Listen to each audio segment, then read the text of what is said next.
i7 ગુજરાતનો અવાજ। નમસ્કાર દર્શક મિત્રો, i7 ન્યૂઝ ગુજરાતીની સાથે હું છું આપની સાથે પાયલ બામભણિયા। તો જોઈએ આજના મહત્વના સમાચાર। ફતેપુરા તાલુકાના ઘુઘસ ગ્રામ પંચાયતમાં 15મા નાણાં પંચની ગ્રાન્ટમાં કૌભાંડનો આક્ષેપ। કલમ 57(1) હેઠળ કાર્યવાહી છતાં તંત્રની ઘોર બેદરકારીથી અરજદાર ગાંધીનગર સચિવાલય જવા મજબૂર। દાહોદ જિલ્લાના ફતેપુરા તાલુકાના ઘુઘસ ગ્રામ પંચાયતમાં 15મા નાણાં પંચની ગ્રાન્ટમાં થયેલી નાણાકીય ઉચાપત અને મોટા પાયે ભ્રષ્ટાચારના મામલે સ્થાનિક સ્તરથી લઈ ઉચ્ચ કક્ષા સુધી અનેક રજૂઆતો કરવા છતાં જવાબદાર અધિકારીઓ દ્વારા કોઈ જ નક્કર કાર્યવાહી કરવામાં ન આવતા આખરે અરજદારે ગાંધીનગર સચિવાલય સુધી લડત લંબાવવાની ચીમકી ઉચ્ચારી છે, જેના કારણે જિલ્લા રાજકારણ અને વહીવટી બેડામાં ભારે ચકચાર મચી જવા પામ્યો છે। હવે જોવાનું એ રહ્યું કે ગાંધીનગર સુધી અહેવાલો પહોંચ્યા બાદ રાજ્ય કક્ષાએથી શું તપાસના આદેશ છૂટે છે, કલમ લાગવા છતાં અત્યાર સુધી કાર્યવાહી કેમ ન થઈ અને આ ભ્રષ્ટાચાર પાછળ કયા મોટા માથાઓનો હાથ તે આગામી સમયમાં જ બહાર આવશે। આ કાર્યવાહી ના થતાં અનેક સવાલો ઊભા થાય છે, અનેક ચર્ચાઓએ જોર પકડ્યું છે। i7 news Gujarati, Fatepura.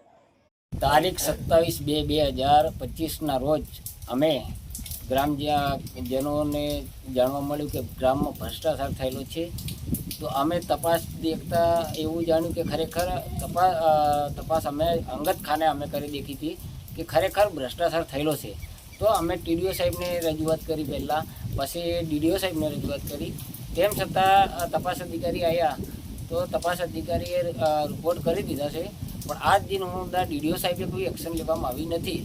તો અમે હવે ડીડીઓ સાહેબ કોઈ એક્શન નહીં લે તો અમે સચિવાલય સુધી અમે જઈશું અને અમારી જે તપાસ થાય એની એના સરપંચ અને તલાટી સામે કડક ને કડક કાર્યવાહી થવી જોઈએ, એ અમારી માંગ છે। શું નામ તમારું? પારગી ચેતનભાઈ હીરાભાઈ। અમારી ઘુઘસ ગ્રામ પંચાયતમાં મોટા પાયે ભ્રષ્ટાચાર થયેલો છે।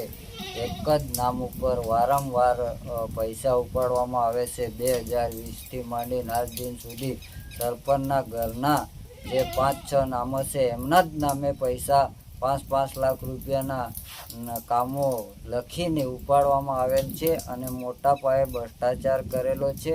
અમારી ઘુઘસ પંચાયત વર્ષો જૂની બનાવવામાં આવેલી છે, તે પંચાયત આજ દિન સુધી જર્જરિત અવસ્થામાં છે। ત્યાં વરસાદ પડે ત્યારે પાણી બી પડે છે અને અમારી ઘુઘસ પંચાયત 5 વર્ષથી નવી મંજૂર થયેલી છે તે પણ બનાવવામાં આવેલી નથી અને રોડ, રસ્તા અને કૂવા કે નાળાના બધા જ કામો ભ્રષ્ટાચાર, ખાલી ખોટા કાગળ ઉપર પૈસા ઉપાડી લેવામાં આવે છે। સ્થળ ઉપર કાંકરી બી નાખવામાં આવેલ નથી અને સરપંચ અને તલાટીએ મોટા પાયે ભ્રષ્ટાચાર કરેલ છે અને જે કંઈ અમારા ગામના ગરીબ માણસોનું કામો કરવામાં આવતા નથી। તમારી શું માંગ છે? અમારી માંગ એવી છે કે 1993-57(1) મુજબની કલમ લગાવવામાં આવેલ છે અને ટપાલ 5મા મહિનાની 14 તારીખે મોકલવામાં આવેલ છે અને પાછી વળતી પણ આ ટપાલ મોકલવામાં આવે છે 16/7/2026 અને આજ દિન સુધી ડીડીઓ સાહેબે કશું એક્શન લેવામાં આવી નથી। તો અમારી તાત્કાલિક આ તપાસ કરી અને સરપંચ અને તલાટીને પગલાં લેવામાં આવે, સસ્પેન્ડ કરવામાં આવે અને આ ભ્રષ્ટાચારના પૈસા પાછા લેવામાં આવે એવી અમારી માંગ છે। શું નામ તમારું? પારગી જીતેન્દ્રભાઈ મગનભાઈ, ગામ ઘુઘસ।